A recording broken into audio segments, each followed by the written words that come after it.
abstracto, no es algo concreto, trata de idealizar precisamente pues esta razón, este justnaturalismo racionalista va a ser la base del derecho positivo, es decir, del derecho del Estado, esto es, del derecho codificado, ¿sí?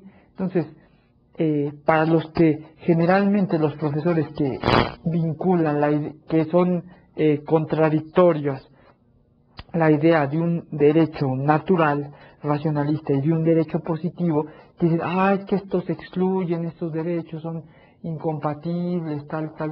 Bien, lo cierto es que podríamos decir que es una línea muy delgada la que separa al justnaturalista y al justpositivista, porque precisamente la base del derecho positivo la pone el derecho natural racionalista. El derecho natural, la idea de esta razón universal abstracta en la que se puede manipular la realidad social, en este caso el fenómeno social, a través del derecho, ¿no? A través del establecimiento de unos códigos, es la base del derecho positivo, del derecho del Estado. Bien, ahora, precisamente, por eso les repito que hay una vinculación exacta.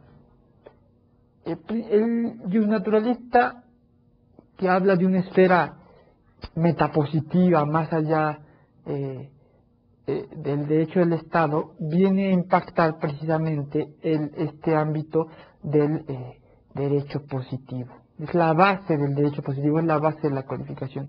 Bien, ¿y ya he explicado en qué consiste este justnaturalismo racionalista, estas verdades absolutas que tratan de concebirse, por tanto, de manera universal? Bien, la codificación precisamente no es otra cosa que un proceso de captación del derecho, es decir, un proceso de encapsulamiento del derecho. Es decir,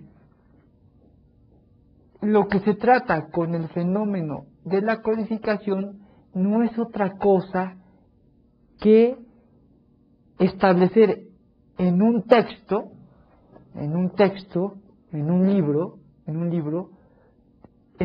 encerrar toda una rama del derecho. Escuchen, es decir, establecer, incorporar en un libro, en un texto, cualquiera esta que sea, en un texto, toda una rama del derecho. Un código es precisamente esto. Código no es otra cosa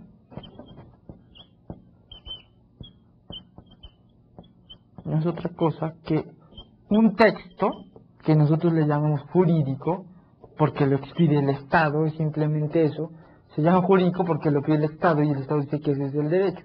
Bien, dice entonces un código no es otra cosa que un texto, simplemente es un librito como cualquiera, es un texto que el Estado dice que es un texto jurídico en el que se establece toda una rama del derecho.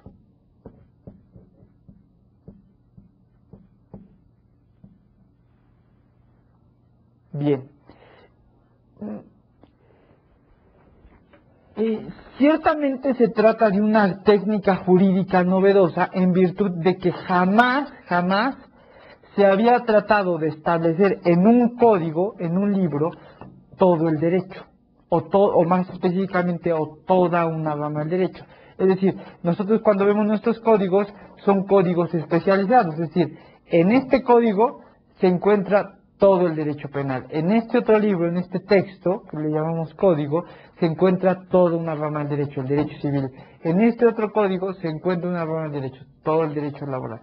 En este otro código se encuentra toda una rama del derecho, el derecho fiscal. Bien, así los códigos en materia procesal, procesal civil, procesal penal, procesal laboral, etcétera.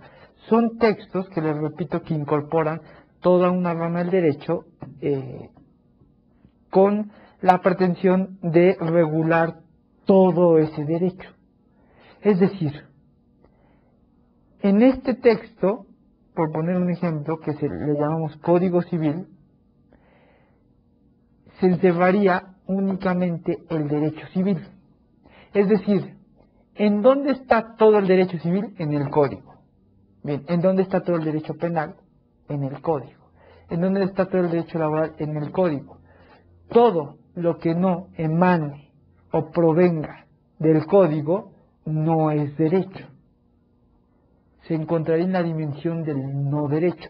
Solo sería el derecho el que marcara el Estado. Bien, entonces esto es, no hay más derecho que el derecho del Código o el derecho del Estado. Bien, si no hay más derecho que el derecho del Código o el derecho del Estado, todo lo que no provenga del Código no es derecho, es decir, se encontraría en la dimensión del no derecho. ¿Sí? En la dimensión del no derecho. Ahora bien, precisamente a través de esta dimensión del no derecho, que permite excluir toda la dimensión jurídica, toda la gran complejidad del derecho basada en el pluralismo jurídico, ahora quien puede crear derecho solo es un ente el que dice este es el derecho civil, este es el derecho penal, ese ente es el poder político. ¿Sí? Se excluye por tanto todo el pluralismo jurídico, todas estas ricas fuentes del derecho para tener como fuente exclusiva la ley, es decir, el código. Y gracias a esto, ¿va? Esta tendencia, este aspecto de centralizar el poder político ya no se convierte en una tendencia, sino que de ser un proceso en marcha, sin una tendencia, se termina consolidando. El poder político se centraliza por fin en el Estado y por tanto este aspecto de la codificación permite ver cómo claramente este poder queda monopolizado, cómo el poder político monopoliza y monopoliza el derecho. La codificación supone, por tanto, la realización del principio de soberanía. Bien, bueno, yo creo que hasta aquí terminaríamos y en las subsiguientes clases pues explicaremos más cómo existe este fenómeno y cómo queda vinculado el juez a esta idea de los códigos, ¿va? A tener una función meramente